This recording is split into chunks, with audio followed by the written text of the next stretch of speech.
नमस्कार दोस्तों, मैं रुपेश भागवतकर स्वागत करता हूं अपने इस नए वीडियो पे।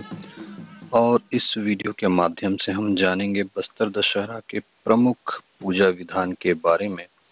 विश्व प्रसिद्ध बस्तर दशहरा लगभग 75 दिनों तक चलने वाला ऐतिहासिक दशहरा है और इस दशहरे में होने वाले रस्म की जानकारी मैं आप लोगों तक पहुंचा रहा हूं। और इस रस्म की शुरुआत होती है पाट जात्रा पूजा विधान से। पर्व की शुरुआत अमावस्या के दिन प्रारंभ होता है। सबसे पहले सरगी वृक्ष की लकड़ी यानी साल वृक्ष की लकड़ी बिलोरी ग्राम के ग्रामीणों द्वारा लाई जाती है और बेड़ा उमर गांव व झार उमर गांव के नाइक द्वारा पूजा विधान किया जाता है। इस लकड़ी को टुरलू खोटला के रूप में पूजा जाता है। इस पूजा के साथ ही बस्तर दशहरे की शुरुआत होती है।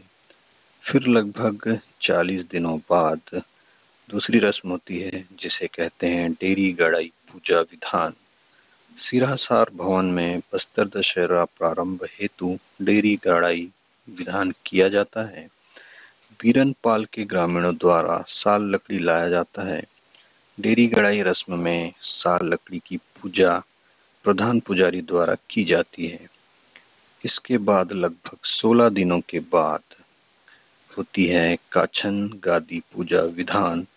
जगदलपुर के भंगाराम चौक स्थित काछन गुड़ी मंदिर में इस पूजा विधान की मान्यता अनुसार काछन देवी मृगान जाति की कुंवारी कन्या पर अवतरित होती हैं, जहां एक वीर से युद्ध करने के बाद माता बेल के कांटे से बने झूलने पर आरूढ़ होती हैं। देवी से पर्व को निर्विघ्न संपन्न करने हेतु बस्तर महाराजा एवं पुजारी आशीर्वाद स्वरूप एक फूल प्राप्त करते हैं। काछन देवी दशहरा पर्व प्रारंभ करने की अनुमति प्रदान करती है। इसके बाद अगली रस्म होती है कलश स्थापना पूजा विधान। इस दिन दंतेश्वरी मंदिर के पुजारी मावली माता मंदिर आकर कलश स्थापना करते हैं और नवरात्रि पर्व का आरंभ होता है। फिर होती है जोगी बिठाई पूजा विधान।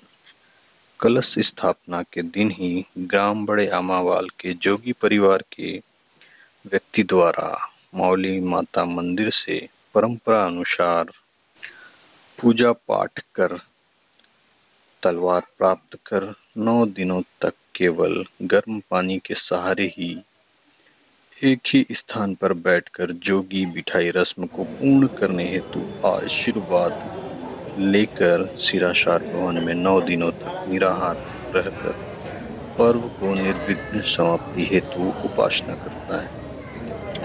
इसके बाद होती है नवरात्र पूजा विधान एवं रथ परिक्रमा। इस दिन सभी मंदिरों में नवरात्रि पूजा विधान के पश्चात प्रमुख आकर्षण रथ परिक्रमा होता है। प्रथम 6 दिनों तक 4 चक्कों वाला फूलों से सुसज्जित फूल रथ परिक्रमा गोल बाजार के चारों ओर मावली मंदिर से प्रारंभ होकर सभी देवी देवताओं की परिक्रमा कर दंतेश्वरी मंदिर में समाप्त होती है। इसमें दंतेश्वरी माई जी का छत्र रथारूढ़ रहता है। फिर होती है बेल न्योता बेल पूजा विधान। इस दिन जगदलपुर के समीप ग्राम सरगीपाल में बेल पूजा हेतु बस्तर महाराजा स्वयं जाते हैं। सरगीपाल में जोड़ियों में फलने वाले बेल के फल को महाराजा तोड़कर दंतेश्वरी मंदिर लाते हैं और पूजा अर्चना की जाती है। बेल पूजा के दौरान यहाँ विवाह स्वरूप हल्दी खेलने का बहुत ही खूबसूरत परंपरा है। इस पूजा के बाद महाअष्टमी पूजा विधान होता है। इस दिन नगर के बाहर भैरव देव की पूजा की जाती है तथा उन्हें आमंत्रित किया जाता है। फिर होती है निशा जात्रा पूजा विधान। इस पूजा विधान में मावली मंदिर के रावतों द्वारा भोग सामग्री तैयार कर मध्य रात्रि को 24 छोटे छोटे हंडियों में रखकर सजावट व फटाकों के साथ इतवारी बाजार स्थित निशागुड़ी में पहुंचाया जाता है। यहाँ बस्तर महाराजा राजपुरोहित राजगुरु दंतेश्वरी पुजारी द्वारा पूजा अर्चना की जाती है। एवं मावली माता के पुजारियों द्वारा पूजा को संपन्न करवाया जाता है। इसके बाद होती है जोगी उठाई पूजा विधान। इस दिन शाम 5 बजे के बाद जोगी अपनी 9 दिनों से चले आ रहे उपवास पूजा समाप्त कर उठ जाते हैं और मावली माता मंदिर जाकर तलवार सौंपते हैं और हर बार इसी तरह पूजा निर्विघ्न रूप से संपन्न करने की कामना मावली माता से कर आशीर्वाद प्राप्त करते हैं। इसके बाद मावली प्रभाव पूजा विधान आरंभ होता है। इस दिन रात्रि 8 बजे श्री दंतेश्वरी मंदिर दंतेवाड़ा से आए माई जी की डोली व छत्र को कुटरूबाड़ा के सामने महाराजा, राजगुरु एवं अन्य पुजारी आदर सत्कार एवं स्वागत करते हैं। इसे मावली प्रघाव कहा जाता है। इसके बाद जुलूस के रूप में आतिशबाजी के साथ दंतेश्वरी मंदिर तक डोली व छत्र को लाया जाता है। इस रस्म के समापन के बाद अगला रस्म होता है भीतर रैनी पूजा विधान। इस दिन सुबह दंतेश्वरी मंदिर में विधिवत हवन होता है। शाम 4 बजे 8 चक्कों वाले विजय रथ की परिक्रमा प्रारंभ होती है।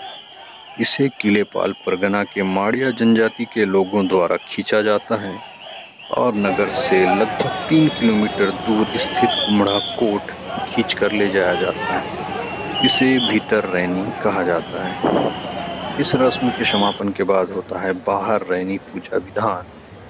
इस दिन महाराजा द्वारा स्वयं कुम्हड़ा कोट में सभी देवी देवताओं के स्वाद नया खानी का त्योहार मनाया जाता है। इसमें नए धान के अन्न से बने खाने का भोग लगाया जाता है और पूजा विधान किया जाता है। फिर रथ को वापस पूजा विधान के साथ दंतेश्वरी मंदिर तक वापस लाया जाता है। इसके बाद होता है काछन यात्रा पूजा विधान। प्रातः 11 बजे काछन देवी मंदिर में पूजा अर्चना कर काछन देवी को विदाई दी जाती है। इस पूजा विधान के बाद होता है मुरिया दरबार। सिरहासार भवन में जनप्रतिनिधि, अध्यक्ष, उपाध्यक्ष, अधिकारी, पुजारी, मांझी, चालकी, नाइक, पाइक, मेंबर, मेंबरिन आदि सेवा कार्यों का दरबार होता है। इसमें चर्चा कर ग्रामीणों की समस्याओं का निराकरण किया जाता है। इस पूजा विधान के बाद, इस रस्म के बाद होता है कुटुंब यात्रा पूजा विधान। इसमें नगर के समीप गंगा मुंडा स्थित गुड़ी में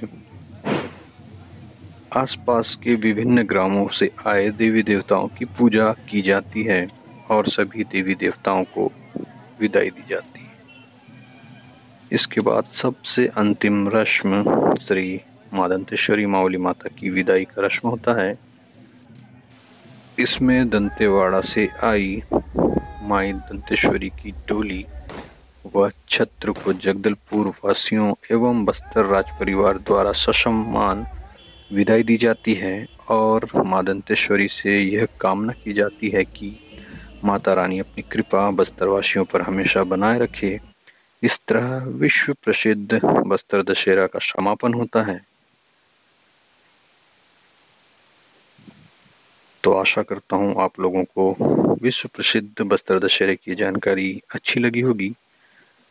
तो दोस्तों मिलते हैं इसी तरह की किसी और जानकारी भरी वीडियो के साथ। तब तक के लिए मैं आप लोगों से चाहूँगा आज्ञा।